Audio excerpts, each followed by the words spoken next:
Should you sing for us while we wait?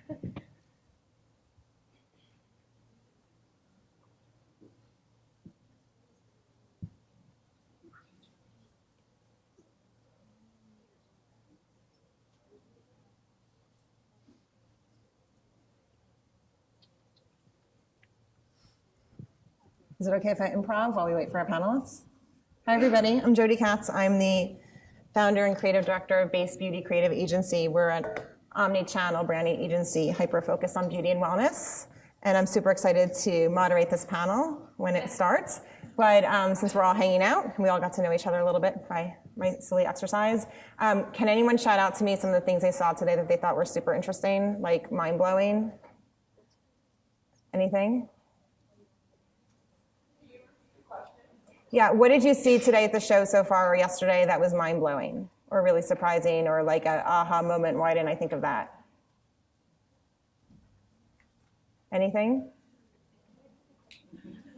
So, I think that's really interesting that, maybe there's 60 people in the room and no one's come into the room with that kind of like, wow, I can't believe I just saw that. That's really cool. So I think that's a note to any brand marketers in the room, hello, that we really need to differentiate as brands, right? You need to be really focused on finding out why the customer is going to care about your brand or your products. And hello, we're coming to life here. Hi, I'm Jody. We met yesterday. Hi, Kristen. Kristen, nice to meet you. Jasmine. Jasmine. Emily. Oh, I like your braid. So we're having some tech stuff, and I just thought I'd warm up the crowd a little bit. I love this blazer. Yeah, you look amazing. Beautiful. When in Rome. Yes, wear a blazer. Yeah. Well, the sparkles. Oh, sparkles. Yeah. I really wanted That flew right over my head. Great. I really wanted to be very Vegas. You look great. Yes. And we saw David Copperfield the other night because I thought that's like another When in Rome. Has anyone seen this show, David Copperfield Magic? It was bizarre. And then last night we went to the Neon Boneyard. Has anyone done that? Oh my God, you should totally go to it. It's all the old neon signs. Oh, I've heard. It is so worth going to. It was really impressive, yes. So, well, while we work out our technical difficulties, and since we're running a little late, why don't we start with intros, Okay. and then we'll backtrack. Okay, so let me remind you all what the name of this panel is. It's From Unattainable to Real, the 411 on developing viral beauty content from the women of As Is. So I'll introduce what BuzzFeed As Is. It explores the world of beauty and style through the lens of individuality, diversity, and body positivity, celebrating the audience for who they are, as is. Let's just bring to light this type of audience you have. You have over 9 million YouTube subscribers. That's like gamer level, right? It's major. And Ladylike with over 2.5 million. That's super impressive. So let's introduce our panelists. This is next to me, beauty editor Essence Gant. Hi. Hi, thanks for coming. Are you mic'd up? No, Oh. I'm not. Do we have a stick mic that we can borrow? Okay, cool. Thanks, Stephanie. You want to get closer to me? Sure. Tell us what you do at BuzzFeed. So I'm the beauty editor of BuzzFeed. I write a lot of content. I edit a lot of content. I appear in videos, and my expertise is not talking with the mic. Okay, thank you. My expertise is hair, skincare, and I really try to talk to BuzzFeed's underrepresented audiences. Well, not BuzzFeed's, but beauty's underrepresented audiences. So a lot of women of color. Great. And then we have next to you, I don't know the pronunciation of your last name. I can say it. It's Kristen Cherico. Cherico. Welcome, You have to Kristen. pretend there's an A in there. That's not actually in there. Kristen Cherico. Yes. Okay. I am a producer with BuzzFeed's Ladylike and also a cast member. We are a show that's under the umbrella of As Is, but we have our own channel. And then I usually focus on a lot of body positivity stuff, style. Lately, we've been doing a lot of travel, a lot of like experimental stuff. Basically, our show is about sort of exploring contemporary womanhood, and not just through like a beauty and style lens, but also through just a like women do everything that everyone else do as well type of lens. Great. And next to you, we have Jasmine Robbins, creator. Oh, it's on. Okay. Hi, I'm a video producer on As Is. I work on a lot of the body positive self-confidence pieces. Yeah. Cool. And next to you, we have Emily Earhart, video producer. Hi everyone, I'm Emily Earhart. I am also video producer for As Is, but I'm typically behind the camera. I'm less in front as these ladies are, and I've had experience at other beauty and fashion outlets like InStyle, 17, Harper's Bazaar, so really know the space, but am definitely more behind the camera than these women. So. Cool. Well, welcome to you all. Thank you for being here. I asked everyone who came in to sit a little closer, so there's still opportunities to fill those seats. We're friendly, we don't bite. I don't Come bite anyway. close. Can you all hear us? Pardon me, can you hear us okay? I have a frog in my throat. Okay, so let's go back to the top. The top of the top. Pardon me. Okay, so we are here to talk about the power of relatable content and how brands can be inspired by their customers' authentic beauty. And before we dive in, because I think we're gonna have a really lively conversation, I wanted to talk about why this is meaningful to me, right? I mentioned I'm the founder and creative director of a beauty creative agency. We're a branding agency that's hyper-focused on beauty and wellness. I'm also the host of a podcast series called Where Brains Meet Beauty, where we explore a career journey. And it's important to me because beauty standards have really impacted my psyche. I'm 42 years old, almost 43, and I'm still thinking about the stuff. Thank you. You look amazing. Wow. Thank you. What is your eye cream of choice? Should you do this panel? Sleep is really important to me. Okay, well, we lost. I don't drink. Oh, we definitely lost. Okay, here's another one. I don't drug. I don't drive. Okay. And I do believe in sunscreen. Yes. Right? I think it's super important. And I think a lot of it is genetics. Like my grandmother and my mother, their skin is so plump, you know, like my grandmother doesn't look like a great grandmother, but she is, you know? So I think, you know, I'm sure we want all magic in a bottle, but you know, if you're dealt the hands of DNA that you work it, right? Yes. But anyway, so that's an aside. But you know, this is meaningful to me because I'm 42 years old, and I'm still thinking about stuff that happened to me when I'm like 12, 13, 14, when it comes to body image. So I just wanted to go through some of the beauty icons I had in my life growing up. So if you're my age, you remember Christy Brinkley, right? So this is Christy for Prel, Kelly LeBrock for Pantene, and then right at the height of like me becoming a teenager, Cindy, right, for Pepsi. So the reason why I'm going back in time on this is because this is all that I knew, right? This was these were the images that marketers put in front of us. These are what society deemed as beautiful. So much so, and it's like so sad to retell the story. I'm like 14 years old in the pediatrician's office, and my doctor was talking to my mother in front of me and saying, "Well, if Jody would just get to 120 pounds, she could be a model." Wow. Like, it gives me goosebumps because like if someone said that in front of my daughter, I'd like freak out. But this is how pervasive this beauty ideal was, that my physician, right, my doctor is supposed to help me grow and be healthy and stuff, was so invested in my outward appearance that he'd have a conversation with my mother about it in front of me, right? So this is personal for me. And my guess is you have stories like that as well. So, you know, when I think about it, it's really impacted the way that I run my business because here I am, I'm in that position. It's like the Spider-Man saying, with great power comes great responsibility. We have a responsibility as marketers to think about these things. So we summarize it at the agency as this: both the consumer and the marketer are tired of pretending that there is one ideal woman. It's an exhausting illusion to maintain. So that's what we bring to our clients and how we've been able to weave my own personal story and experience into the work that we do. And here's an example from Laura Geller for a launch that we just did. This is a new foundation product for them, their biggest launch in many years. And it's all real women, like real women. We just are so good at casting real women, like we can just stand on the street and ask people if they want to be in a photo shoot. Real women, all ages, all sizes, all different types of smiles, different types of hair. They came as they were. Right? We, of course, like fluffed their hair and brushed it, pulled it back, put makeup on them, did not retouch them because that doesn't make any sense whatsoever. So our clients are believing in this too. So the shift is happening. I'm so happy to see that As Is representing this in the media. It's really important. So thank you for that work. Thank you. So I already introduced our panel. Here's the hashtags for the team. Certainly share with your friends about this topic. Certainly, go to Base Beauty's Instagram at Base Beauty Creative Agency. We'd love to hear your personal stories as well, and happy to DM with you about them. So let's get to the questions. Yay. Okay. My list. I'm going to start with you. Okay. But then, for the first question, let's go down the aisle, and then I'll call everyone out. Okay. So, who is your current beauty style icon? Ooh, okay. So I'm an old soul, and I feel like I have like a bunch, but my probably main go-to is Pam Grier. I'm just so obsessed with her. Great. So yeah, Pam.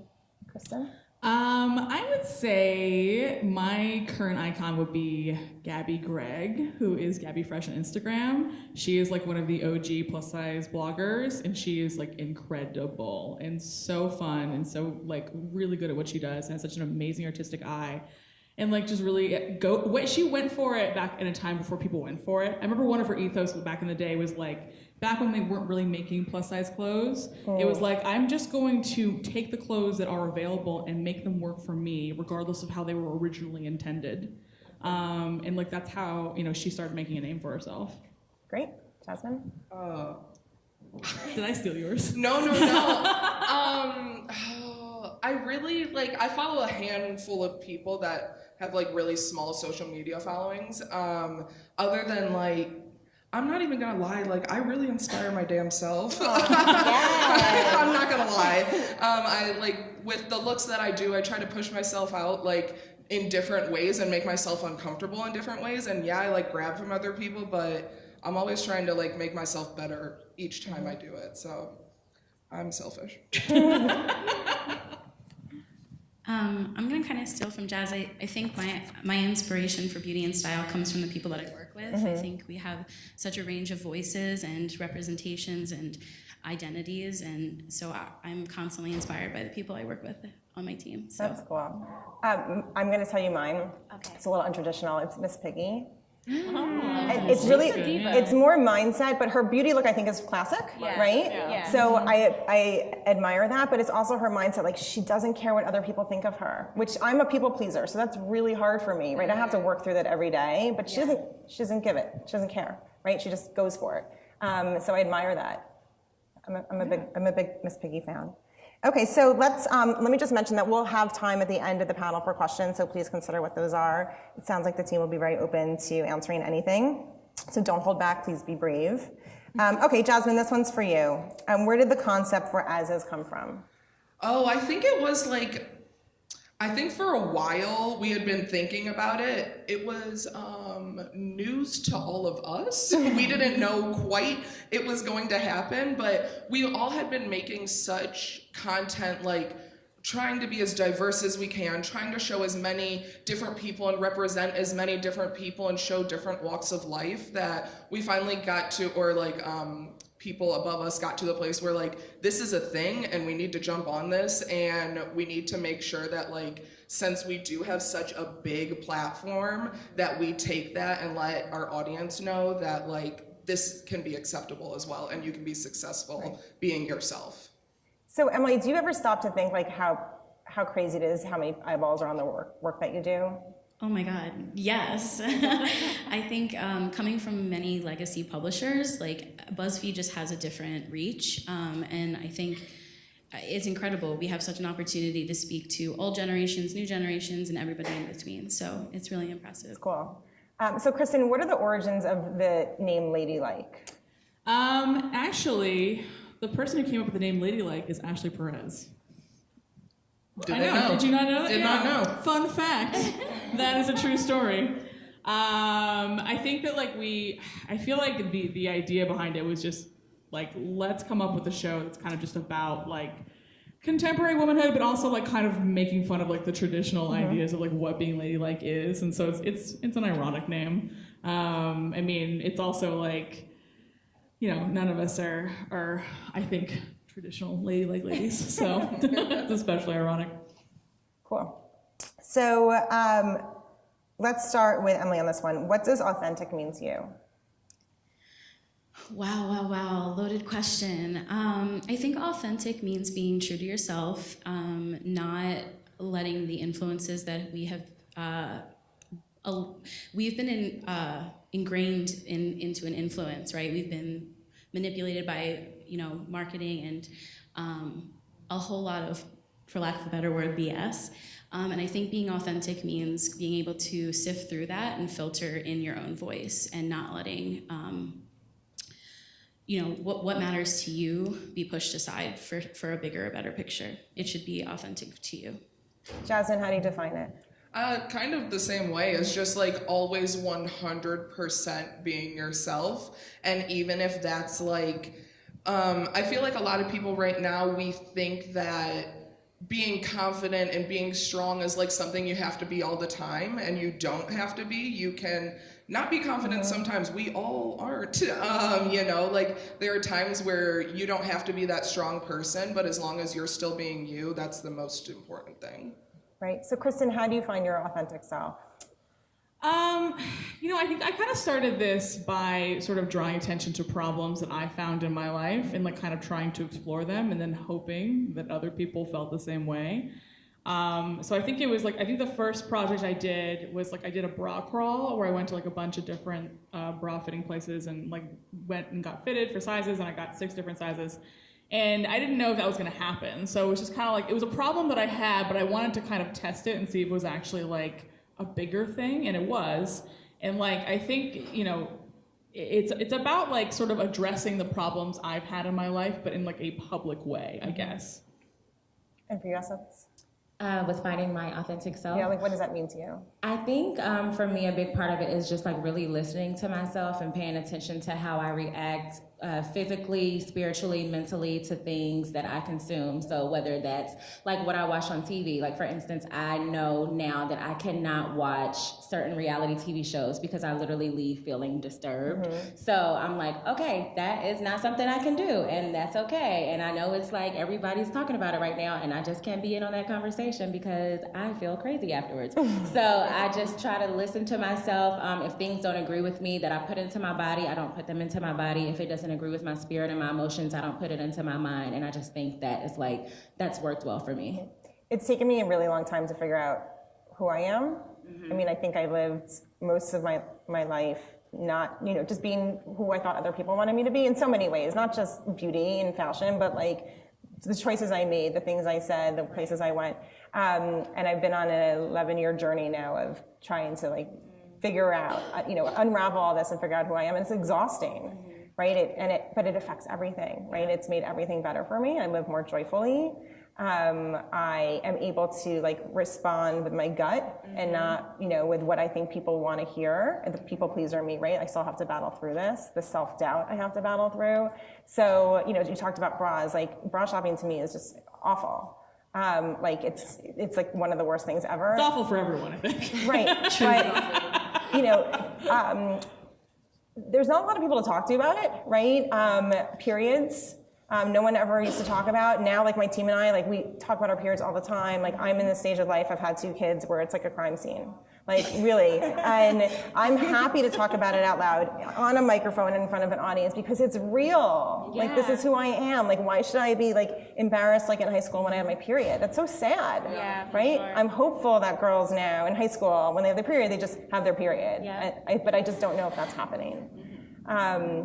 So there's a lot to unravel in this. So let's talk about, there's one question that you're gonna get right now because everyone in the room wants to know it, which is, as an editor, beauty editor here, how do they get coverage?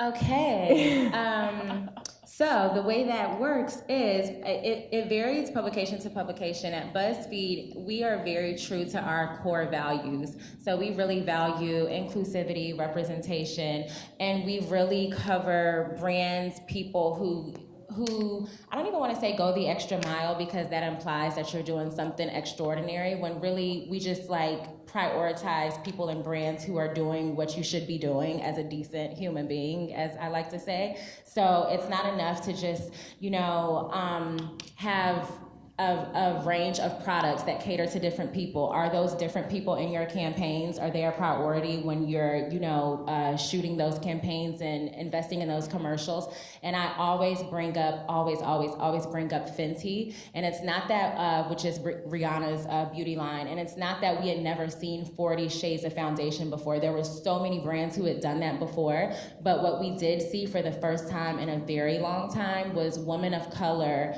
at the forefront of a campaign. So when you saw the commercial and you saw the digital ads, it wasn't just like a flash of a person of color and you're like, wait, I think I saw a brown girl. Like, it was like you saw her, like sis started out the campaign, she ended the campaign, she was all throughout. So it's not enough anymore to just kind of check a box and say, oh, we have something for you, and then you never show me. Like, I need to see people who look like me, who look like my friends. I need to see a range in body size, hair texture, body ability, all of that stuff. So what you're, oh, yes. What you're saying is so interesting because it's so different than, there's a panel up here before you that was editors talking about how to get attention for your products.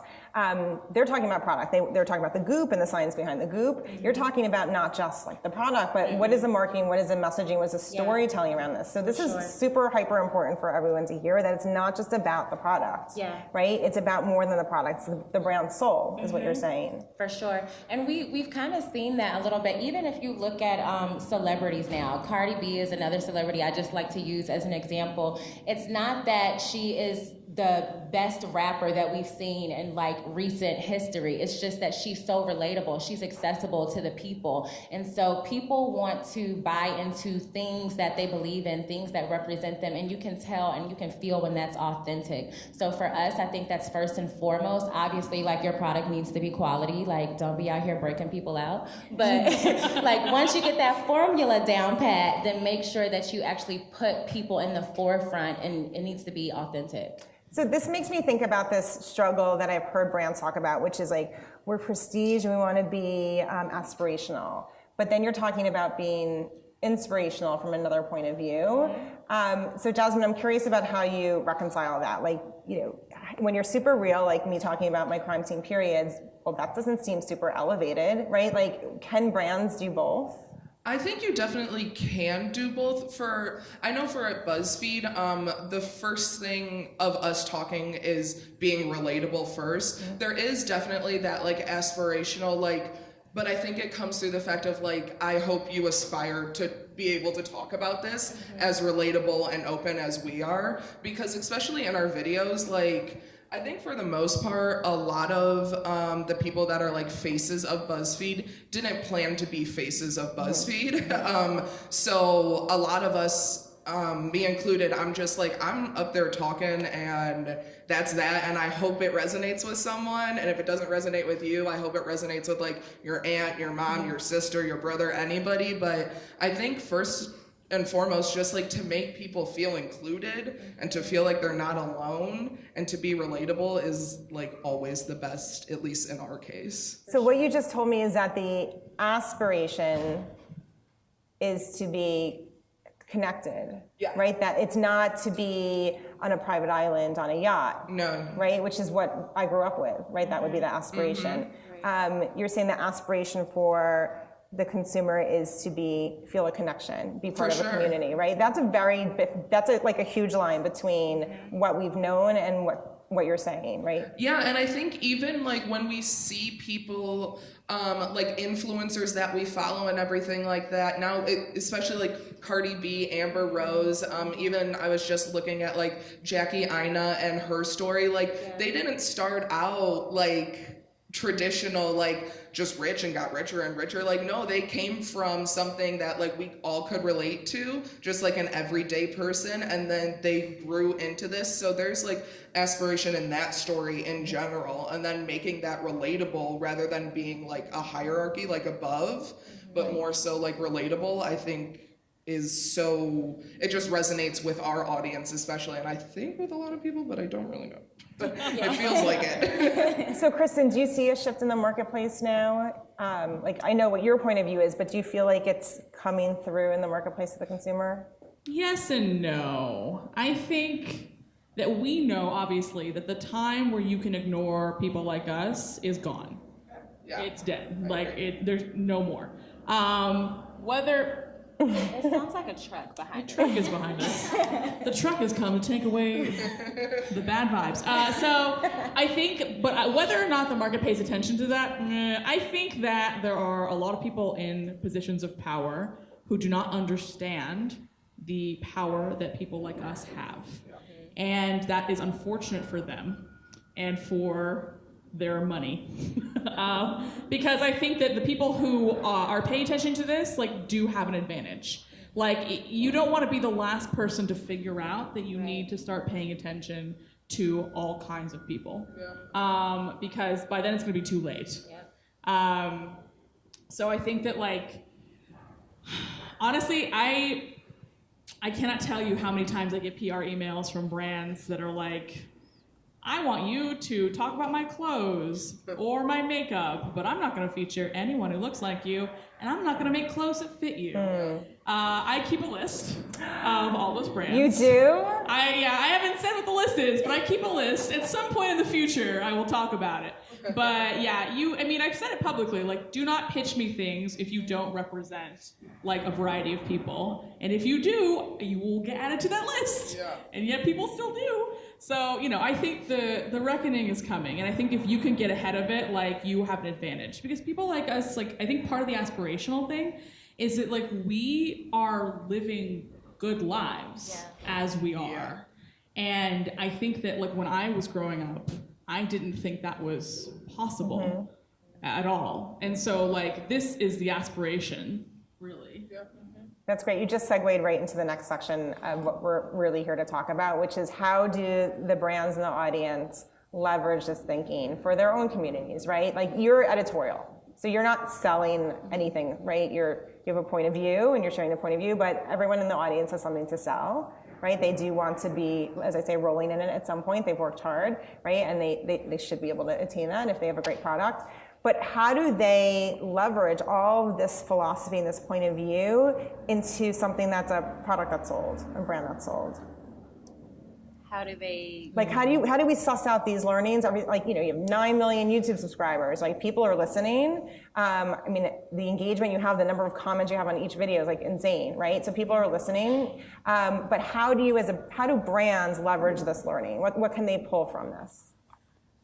I think first and foremost, you got to hire diverse people. You've got to have all those points of view in your shop. If you don't have the points of view, then like you're not going to get there. Right. And not just one, Yeah. because that's a lot to handle. More than Also one. problematic. Also problematic, yes. More than one diverse person on your team. So, and that gives you a team of people. Yeah. I think also like being aware of people's feelings. We're in a feelings business, very much so. And like kind of having people who have like high emotional intelligence and can understand like how people relate to the product, and like people who are willing to like relate their stories in a way that's relatable, I think is part of that too. Great. Jasmine, do you have, sorry, go ahead, Essence. I was just gonna also say it's something that like I do a lot of.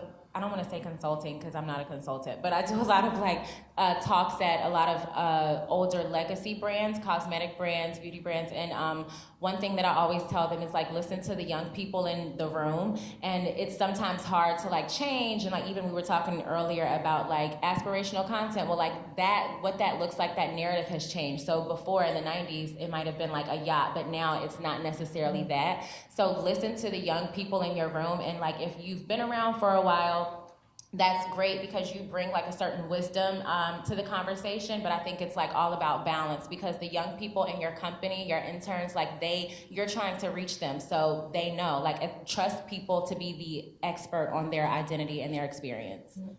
Jasmine?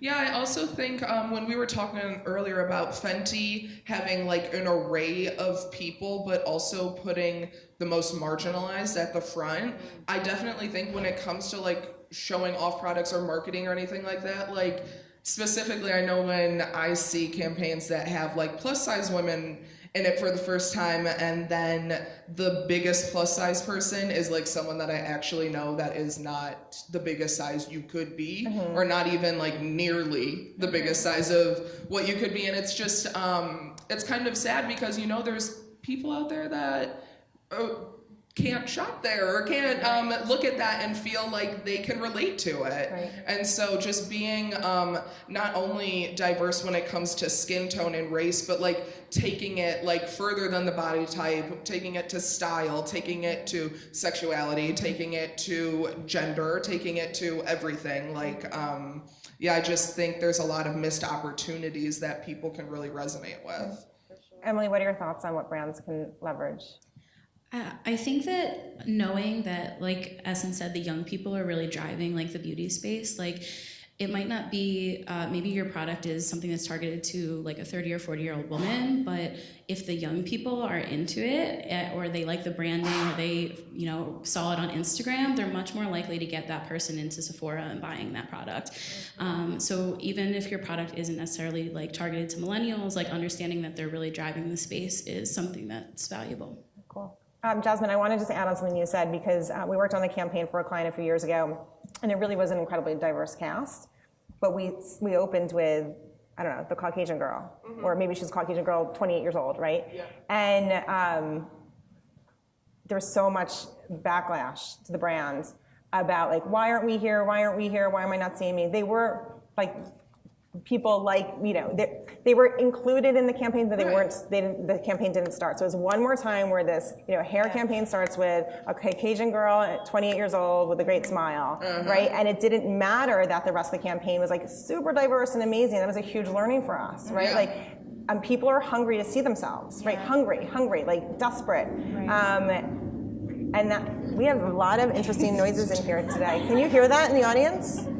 Is the airplane taking off right behind here? I think. Actually, it might be. There's literally an airport behind us. Feels like it. So, you know, the best intentions, right? The cast was diverse. We casted real people, a woman who was, you know, 65 years old, whatever. It didn't matter because the hungry community wasn't seeing what they needed to eat up, right? And so it's hard, right? It's hard to be thinking about these things all the time.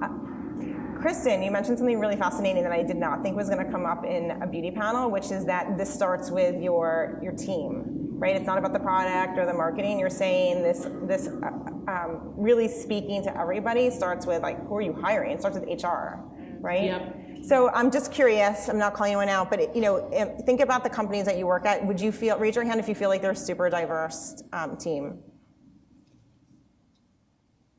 So like an eighth of the room. Right, so that's really fascinating. More than I expected, Yeah, to be actually, honest. yeah. Oh, really? Yeah. I mean, that's something that we have to work on at Base Beauty. So we, I have Caucasian hair. We have clients that do not service Caucasian hair, and I know nothing about how to help a woman who has hair different than mine, right? So I've been struggling with like, you know, we need to find this person on our team who can actually speak to weaves. I don't know anything about a weave. My mother never taught me about a weave. My grandmother never taught me about a weave. It's like, I need somebody who's learned about weaves from the minute they were born because this is just part of their world, right? How can I speak to that when I don't know? And it's awful for me to go back to the client and be like, can you explain to me how to do this, right? So I need a team that represents what our clients' customers represent. So we have to move forward, right? We have to make the effort. So, you know, we will have time for questions. I actually don't have a watch on me. Eleni, can you tell me how much time we have left? 12:05. Okay, Tiffany, will you bring that mic out with 15 minutes remaining? Will you bring the mic out for questions with 15 minutes remaining? Sorry, it's a little moderator maintenance. No, we have a little bit more time. Okay, so I want to like dive in a little bit deeper to this idea of marketing. So in the room, are you part of brands that have tons of marketing budget? Raise your hand if you have a huge marketing budget. Oh, one. Okay, so I'm not surprised that, you know, are many of you entrepreneurs? Or entrepreneurial, right? Okay, so I'm not surprised that our audience are entrepreneurs because these are the people who are actually hungry for change, right? And want to do better.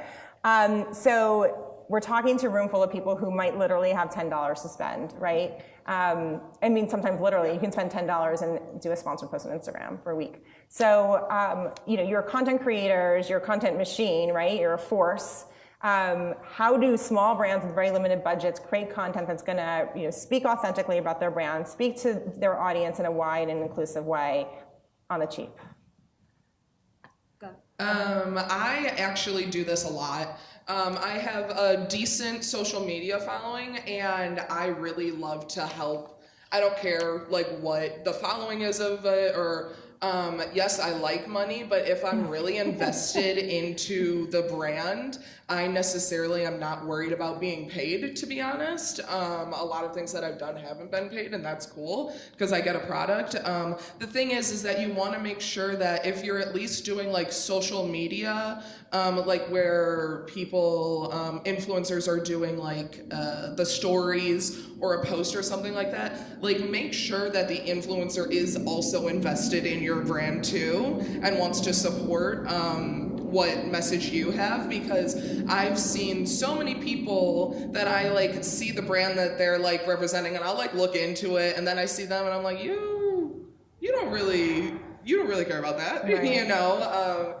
And I only take brands personally that I'm super passionate about. Like I've recently worked with like a menstrual cup company and a sex toy company, because those are two things that I get a lot of questions from my audience that like they don't feel comfortable talking about, and I will sit there and I'm supposed to do like 2 posts that are sponsored, but I'll start it off with like, here, let me answer your questions about menstrual cups, and then I'll throw in there like 20% off. So you need to make sure you're working with people that are actually interested in what you have to say, and then they can take that and relate it to their audience in like a digestible way. Right. So raise your hands for me. Do you spend money on influencer marketing? On influencer marketing? Do you spend money on it? Raise your hand if you do spend money on it. Okay, it's a lot of people in the room. So let's talk about this idea of content creation, because it's expensive. Like, you know, people hire us to do it, and you know, no matter how you try to dice it up, it costs money, right? Even if we'd like to do it for free, we're charitable, but we're not a charity. So Kristen, like, how can you advise these brands who might not have a lot of money in their pocket to create content that's going to resonate on the cheap? I would say if you're like one person and you don't have a lot of money, then probably the best thing you can do is find up-and-coming influencers, like a diverse group of them. I would say people, I'm just gonna throw out a number here, I would say people between like 25 and 20,000 followers. Yeah, okay. I'd say between 5 and 20,000 followers. Like people who are kind of like on the up and up. And I would like encourage them to use your product, because like those are kind of the people who might be more inclined to create good relationships with up and coming brands, because they are also up and coming. It's like rising tide lifts all boats. I mean, obviously if they become big later on and you become big later on, you have to pay them. Right. But if if everybody's small at the same time, you're kind of using like you guys are like helping each other. Yeah, and that's just also like brand loyalty. Yeah, like for me, like I came from Sephora and I will ride for Sephora collection lipsticks like till $14. I don't care if I have access to like the biggest, most expensive liquid lipstick. I am like, this is what I'm loyal to. This is what started me out, and this is what I'm sticking with. So just like you said, like when people are rising, they'll remember like who messed with them when they were little, you know? Absolutely. Yeah. Right. I think that's such a great note, but with said, finding people who are like-minded, right? Who really share in your values, your company values. It's not just about throwing out darts and seeing what sticks. Like you have to be really targeted and do your research, because social, like it does put a divide like between human and human contact, but I think we need to think of it as human to human contact, right? Like if I reach out to you, it's almost like, through a DM. It's like I'm reaching out to you to say, hi, my name is Jody, and I'm reaching out my hand to talk to you and touch you. So that I think is what's missing a little bit from the discussion lately, and I think it's because marketers are scared, quite frankly. Like there's marketers who are older than me who have been doing it a certain way for a certain amount of time, and it doesn't work anymore, and they're terrified, and they have to run their businesses and they need to grow their businesses. So they're forgetting about like this really is human to human, right? It's not just algorithms and stuff. Right. Yeah, and I think that also speaks a lot to when you were asking the question of like not having a lot of money and what can you do. What we've noticed on our end is that the more relatable things are, just so much more digestible for our audience. So like we've moved into this platform where before we used like fancy cameras, like Ladylike just did a whole video that was like basically just vlogs with a vlogging camera, one camera, or maybe 2. But we do that all the time. You only need one camera, or like we use iPhone footage. Like their video went viral literally in a day, and it's because it's so relatable and so digestible, and it was just them being friends. months. So like you don't need a whole bunch of crazy equipment or anything like that. If you get an influencer that is literally just talking on their phone, and like that's how people like relate to this, it's because it's something they could do, and it's like they're talking to their friend, but they don't know them. And that's what makes it so viral and so like easy to digest for our audience. Yeah, I would say actually the lo-fi part of it makes them seem more like your friends. Exactly. It kind of, your brain is like, oh, they're lo-fi like I'm lo-fi. We're lo-fi together. Because people have learned to stop trusting brands. When it feels too polished, it feels inaccessible, and it feels like it was made for you as a gimmick and something that's gonna like trick you into buying it. So when it feels authentic and like from a friend, you feel like it's more trusted and valuable. So Emily, I've been giving advice to our clients, and even friends who just, are asking questions, like, don't spend the money on hi-fi. Like, it's just not worth it. Like, you could spend $100,000 on a shoot that after 3 minutes people are done with it, they moved on, right? So am I giving them the right advice? I think there's a time and a place for it. I think it just depends on what the frame is. Something, with Ladylike where it's an established, set of friends and people get it, I think then it's like, okay, lo-fi is the way to go. But people do still like glossy. I mean, if it's something that's, for a TV promo or like, something that feels polished and glossy, still hits. But I think it's just the thread. Is it supposed to be like a product placement kind of thing, or is it supposed to be like friendships and connectivity? Right. I've spoken with so many entrepreneurs who have these beautiful stories and they really live their brand and they're like, just oozing with greatness, and they're terrified to start creating content because it's not going to be perfect, right? And my philosophy on perfect I'd like to share is that the word shouldn't exist because it's not real, right? So there should be no word for perfect because perfect is not a real thing. Like unicorns to me are more real than perfect. So anyway, that's an aside. But they're terrified to start creating the content because it's not going to be, what they envision. And I just say, just do it. Yeah. Just do it. Do you think I'm giving them the right advice, Kristen? Yes. Yes, I think so. I think that we're also not. That's kind of the deal. That's how you grow. Yeah. Right. Yeah. You can't just be afraid the whole time, like you got to grow somehow. Also, too, just like something that we do a lot at BuzzFeed, even on like the editorial side for like stories. So if I'm writing about a product and a brand, since like all of these super refined, polished images, those hardly ever make the story. They hardly ever make the thumbnail. The thumbnail is normally like a screenshot of a GIF of Oprah, like that, because that in people's heads mean that like, oh, good stuff here. She's surprised. She loves it. I don't know how people make that association, but they do, and it works.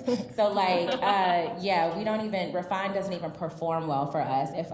We can test our thumbnails, and I promise you, like 9 times out of 10, the super refined image never is like in the top 3 of top performing thumbnails. Right. Cool. Yes. I think that alleviates a huge pressure for the small brands and the big brands too. I just think that we're in a world where things are moving so quickly, and it's fine for Chanel because they've established it and it works for them, and they have the money and they have the time. But nobody else does. I can't think of really another brand who should be spending that much effort on their marketing, quite frankly, their marketing images. The story is what's more important, I think. So now let's open this up to questions. Please raise your hand. There is a mic. Oh, you can stand up until the mic gets to you. Go ahead. I have a question tying to what you just said about polish. So I have a brand, it's called Makeup for Melanin Girls. It's actually featured on Yes, they have been featured on BuzzFeed in video and in stories, and they're amazing. Continue. So thank you so much for that. So we have a relatively, a little bit bigger than 25,000. We have 171,000. But I feel a lot of pressure, even looking at smaller brands, to have a polished look on Instagram. Like you've seen like these videos where it's like a little GIF and all the colors are perfect and it's all orange. And sometimes I get really stressed about trying to find a good graphic designer to provide that. So you guys just talked about going for the on-refined route. But if you're trying to infuse sort of luxury in your product, how do you balance both? It's a great question. So I feel like Instagram is kind of hard. I feel like Instagram is, or it can be like aspirational. I feel like whatever foundation you set, you kind of have to be consistent with that, because that's the audience that you've attracted to your page. Me personally, like my Instagram is growing slower because I know that for me, like keeping up something super polished is just not realistic. It's not gonna happen. So it's not something that I'm able to do. So I haven't really I haven't set that out. Like I haven't started that way. But I do think that there is a way to kind of like marry the two. I think that you can be elevated and also like accessible and not have to spend so much of your budget. I think for the most part, it's just making sure like things look clean. Yeah. I think that's like the key. And like, I'm telling y'all, that iPhone portrait mode is like, I be shook every time I take a selfie or a picture. I'm for real. So like, I think that if you just see what you can do yourself, like through an iPhone, like borrow somebody's iPhone or whatever like that, I think that maybe that could be like a good way to start. And also too, just like, this sounds like super, I don't know, not what we came here for. This is just like Essence's little nugget of wisdom. But like, don't compare yourself to other brands. Like stop looking at other people's brands because what works for them is probably not gonna work for you. And I think that that's like the biggest thing that you, like one of the biggest mistakes you can make is just like comparing yourself and what you offer to any other brand. And also, like, you have your big follow, like, that's a large following. That's huge. Like, they're there for a reason, you know? And not because it's just, like, random. Like, they're loyal and they're there. So what you're doing, like, give yourself some credit, too, because what you're doing seems to be working. Mm-hmm. Great question. Next question, all the way in the back. Yes, you can. For the camera. It's always for the camera, right? It's all for the camera. You guys talked a lot. Well, first of all, I'm a manufacturer. You guys talked a lot about what you want to see from brands. I wanted to impress upon you guys to flip back on yourselves just a little bit, and this is not a criticism because you've done a video featuring my brand that went viral and we loved it so. But just, I want you guys to remember, it's not always the huge, big brands that need representation. And I know y'all just said that about her. But, but just every once in a while, remember those legacy brands. Remember those brands who have been out here for decades featuring you guys. And they might not have that buzz of that you want to see from those bigger brands who've not, you know, featured you since the 90s. But there are brands out there who have been doing this, and sometimes I think you guys should reach to look at those brands and see what they're still doing. I think, I think that's interesting. I think a lot of it is that we don't necessarily not, but we respond to people who reach out to us. So if you, like, there's certain legacy brands, like I still will cover Clinique and I will still reach out to them because they reach out to me. And it's like one of the first brands that I remember having like my shade of foundation when I first started wearing makeup. So it's not that we don't, but it's we respond to who responds to us. There are some brands who are, I guess, a little bit, I don't want to say behind but they don't quite see the value in BuzzFeed yet, or in younger, kind of more millennial brands. So I think we're super open with that, and we respond to people who respond to us. It's kind of like our general rule of thumb. Definitely. Yes. So for people who are just For the camera. for people who are really just starting out, what's the right approach that we take to, you know, so we go online and we find people that, natural beauty, we find somebody that's got 5,000 followers and it's natural beauty. So then what's our pitch? Do we just say, hey, I'm gonna send you a thing, what do you think? Come visit the farm, that kind of thing? Yeah. That sounds about right. Yeah, slide in the DMs. It's that easy. I want to hear about what's on the farm and whether or not it would make a good video. Oh, the farm's Like awesome. this. So do we need what's a press kit? I know what a press kit is, but do we approach you? Do we go to our influencer? Can we send you stuff? Emily will tell you, like, I can't even sit at my desk. I have so many boxes, and something we started doing recently is like unboxings on Instagram, and we see cool. the engagement like every single time. So yeah, you can totally send products to us, and even if we can't write about it, we'll try to unbox it as long as, like, you know, we agree with the brand values and stuff. So I got a follow-up question, which is hero products. We're hearing a lot about hero products. You know, we've been told don't go out there with your 20 SKUs. Find the one thing that can tell your story. And how important is that in trying to get buzz? Do you believe in that? And just saying, here's this one thing. I got a lot of things, but I think it varies, like brand to brand. I do, like, there are some brands that I work with and they have like, they do have a hero product, but it's genuine and it's authentic. It is the one product maybe that they started out with that really like gave them the push and like kind of made people start talking about them. I think if you legitimately have a hero product, then yes, like promote that and push that. But if you don't, then don't. Okay. You know, it varies. okay, thank you. Can I throw something else at you? Because I think that's such a good question. You're asking the question of like, what do I do? What do I say? What do I write? And maybe I'm projecting my self-doubt into the audience, but like, I used to think that the things that were about me weren't cool or interesting.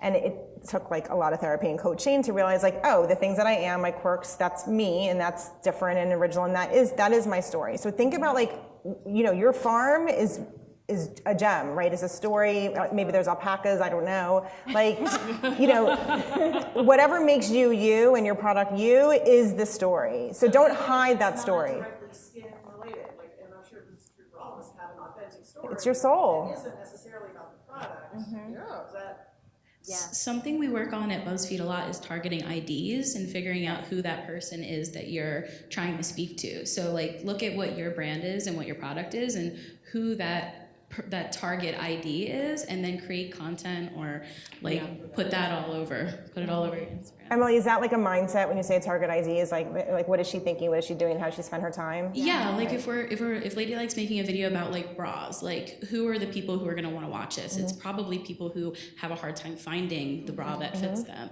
I actually kind of started BuzzFeed because I saw the video that I think you were both in it, you and Kristen, about finding the bra that fits you the right way. Like it was like you couldn't find it and you found it, and that was like right before I started. I was like, wow, that's me. Like, you know, I've had that struggle and I really related to it, and I was like, this is the place for me. So finding like that target person is really important for marketing.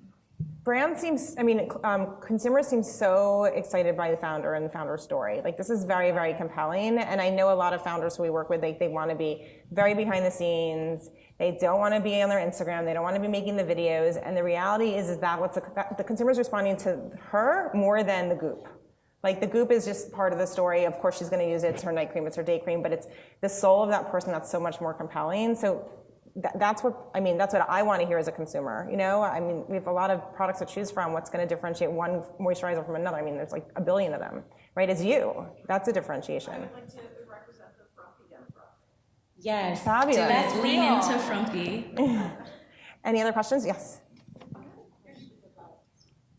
I had a question about diversity and inclusivity, and I'm a subscription box owner. I own Try a Beauty Box, and we feature many brands in the box on a bi-monthly basis, and it's great to see many brands become more inclusive and add diversity.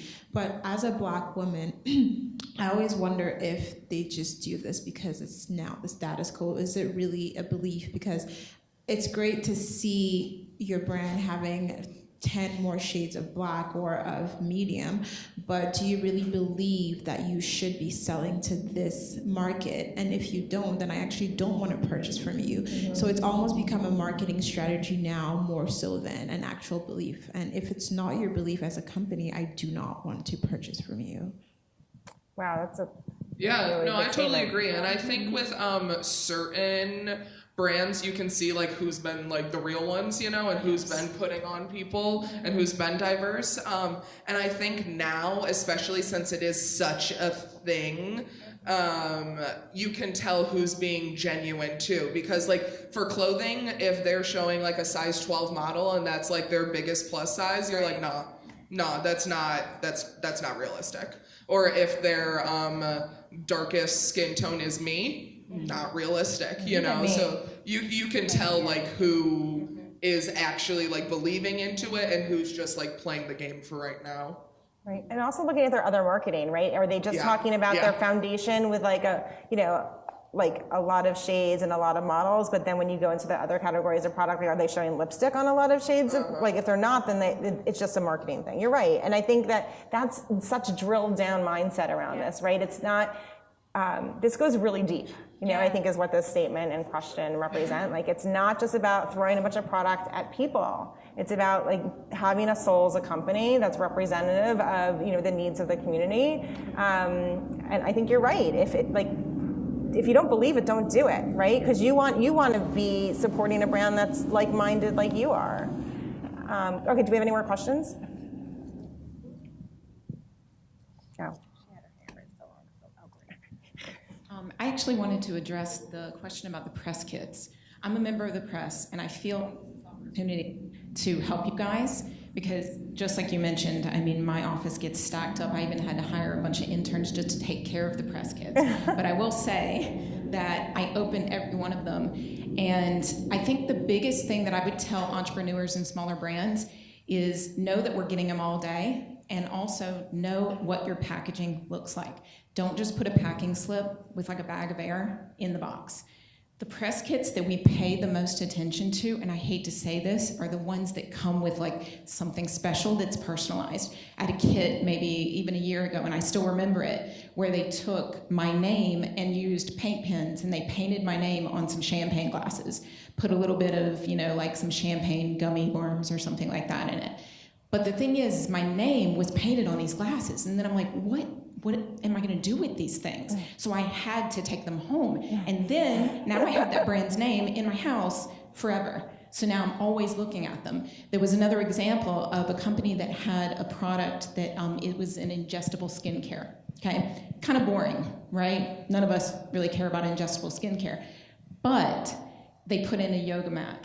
They put like yoga towels, they personalized it. And then I was like, well, I have these things, what am I gonna do with them? So then I have to sign it to an editor because I almost feel a responsibility to the brand for taking the extra mile for putting in the yoga mat and the yoga blocks and all this kind of stuff. So therefore they got pressed over the other ones that were just boxes with packing slips. So that's kind of my.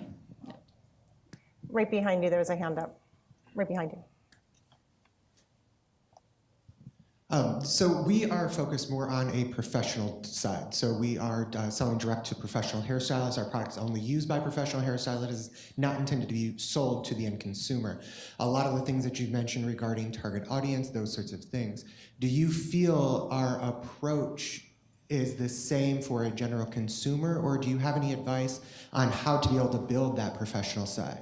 Oh, I would say it's very similar because people who are doing hair are also influencers now. Yeah. And like that's, obviously big influencers. And like they're, a lot of like their cachet comes with the products that they use. And so it becomes associated with their brand. So I would say it's almost identical.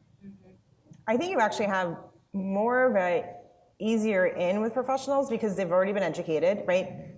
Like you maybe have to educate them on what's different and new about your product, but they already know the lingo.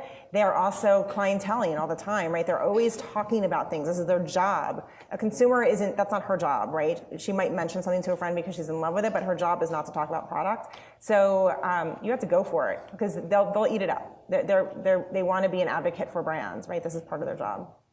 Do we have time for one more question? Hi ladies, my name is Tina. I make eyelashes, but I see none of you really wear it. So I have my question is, would you feature a product that you don't currently use? And secondly, if we were to send you samples, how many should we send? Because I know there's so many people involved in the creative process. Questions? I think, to work backwards, like, especially if you're a small brand, like I can't speak for everyone, but I'm very realistic. So if you're a small brand, an indie brand, I don't expect you to send like eyelashes for all of BuzzFeed. Like if you just want to send 2 pair to me, that's fine. And as far as like featuring products that I don't necessarily wear, I will, as long as that as long as I know that it's a quality product and people who do wear that product will respond to it well. So, and a lot of times what I'll do, like I don't wear lashes, but people have sent them to me and I've worn them just to try them out. And like, I'm like, oh, like I'll review it if like I'm going out. So if I'm going to like a bachelorette party or like something like that, I'll wear it for that. So there's always kind of like a situation where you can, wear a product that you wouldn't normally, or if you know someone within the beauty community or a style community and you could like have them try it out and then give you feedback. I do that all the time as well. I would add that actually there's an advantage to sending only a couple of samples and then saying like, hey, if you need more, I can send more, because it might be more effective than just sending an email, but you're also then not sending like a billion samples. Because like, it may be that we want to use it for something, but we don't have enough. We just go back and ask you because now we have that connection. Right. And also like for the sending product that like we might not try or we might not use, and then I've done that before too, where you like get that general excitement because people can relate to like trying something for the first time. And so if Essence is wearing lashes for the first time and they're your lashes, I'm like, oh my gosh, like if she can do it, then I might as well try them, and then I'm gonna go look up your brand and then all of that. So it's just like the general excitement of trying something for the first time, but also like being relatable about it. Yeah, I think there's actually like something really sticky about this idea of doing your research and finding people like Essence who aren't wearing lashes all the time and having that conversation. Like, I know you don't use lashes. I don't know why, but I want to tell you why I think you might like mine. And then that's an opportunity to talk in a new way, a new voice. Yeah, you reminded me, like when you said that, I think like, so pick a person, like, first like do your homework, like study an outlet or whoever you're pitching to. So like at BuzzFeed, there's all of us, there's, Ladylike, there's so many people. So find like, kind of like do some homework and some research and see who like really resonates with your brand and your messaging. Reach out to that person or those few people and like study, this is gonna sound kind of weird, but like study their Instagrams, their like online presence. Yesterday I had on these like 3D geometric big hoops. Well, I don't have on big earrings today, but normally I have on like huge earrings that are like bigger than my face.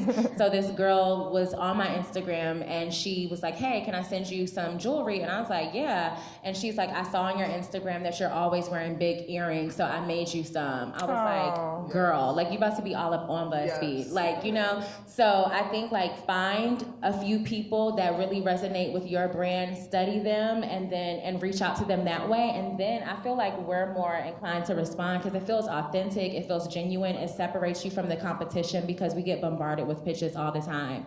Right, that's great advice. I mean, what I'm hearing is a great conversation with you for a brand is the one that they would have with a customer in a store, right? Like, oh, you don't wear lashes? Why not? I wear them every day. Oh, because they're a hassle. Well, let me just continue that conversation, right? Like being just real human beings is what I'm hearing, is sort of like, the theme running through all these communications. Well, thank you so much to our panel. This is so amazing. Thank you to our audience.